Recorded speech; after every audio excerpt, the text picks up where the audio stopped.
Agora vamos ver as súmulas vinculantes do STF, começando pela primeira. Número 1. Ofende a garantia constitucional do ato jurídico perfeito a decisão que, sem ponderar as circunstâncias do caso concreto, desconsidera a validez e a eficácia de acordo constante de termo de adesão instituído pela Lei Complementar 110.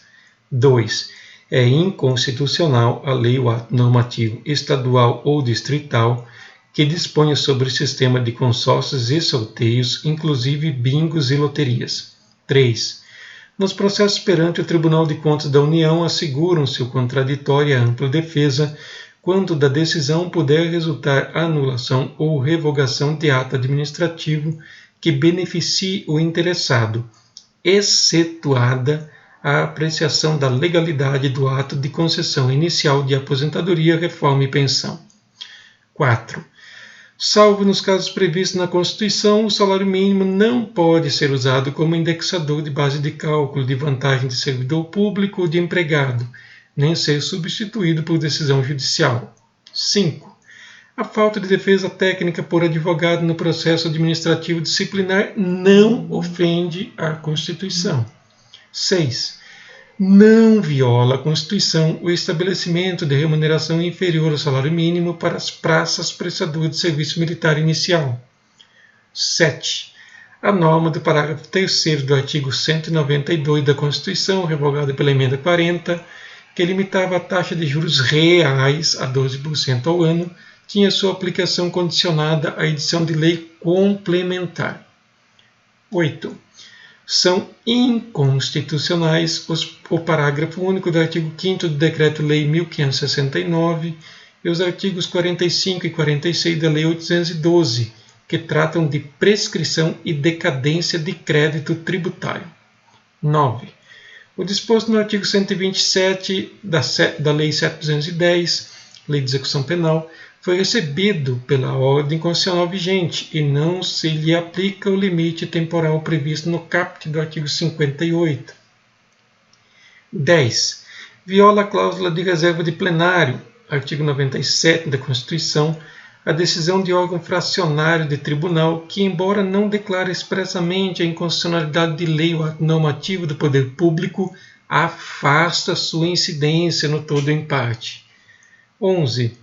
Só é lícito o uso de algemas em caso de resistência e de fundado receio de fuga ou de perigo à integridade física própria ou alheia por parte do preso ou de terceiros, justificada a excepcionalidade por escrito, sob pena de responsabilidade disciplinar, civil e penal do agente ou da autoridade, e de nulidade da prisão ou do ato processual a que se refere, sem prejuízo da responsabilidade civil do Estado. 12. A cobrança de taxa de matrícula nas universidades públicas viola o disposto no artigo 206.4 da Constituição. 13. A nomeação de cônjuge, companheiro ou parente em linha reta, colateral ou por afinidade, até o 3º grau, inclusive, da autoridade nomeante ou de servidor da mesma pessoa jurídica, investido em cargo de direção, chefia ou assessoramento, para o exercício de cargo em comissão ou de confiança, ou ainda de função gratificada na administração pública direta e indireta, em qualquer dos poderes da União, dos Estados, DF e dos municípios, compreendido o ajuste mediante designações recíprocas, viola a Constituição Federal.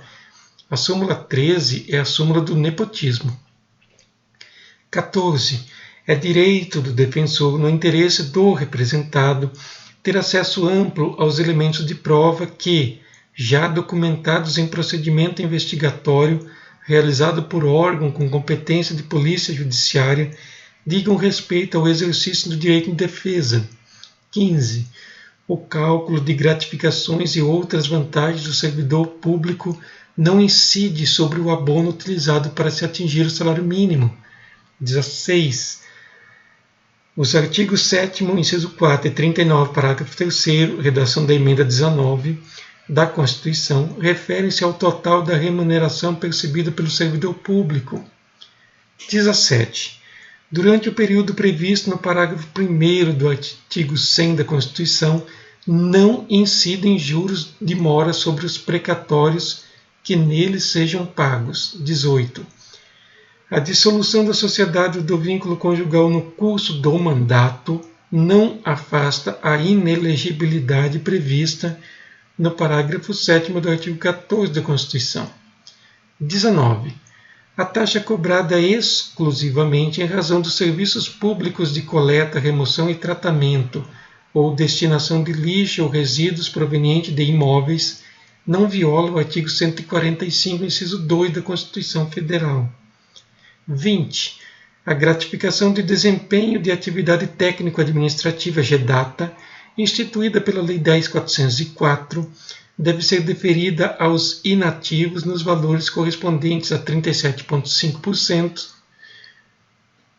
aliás, 37,5 pontos, no período de fevereiro a maio de 2002 e nos termos do artigo 5º, parágrafo único da Lei 10.404, no período de junho de 2002 até a conclusão dos efeitos do último ciclo de avaliação a que se refere o artigo 1º da medida provisória 98, a partir da qual passa a ser de 60 pontos.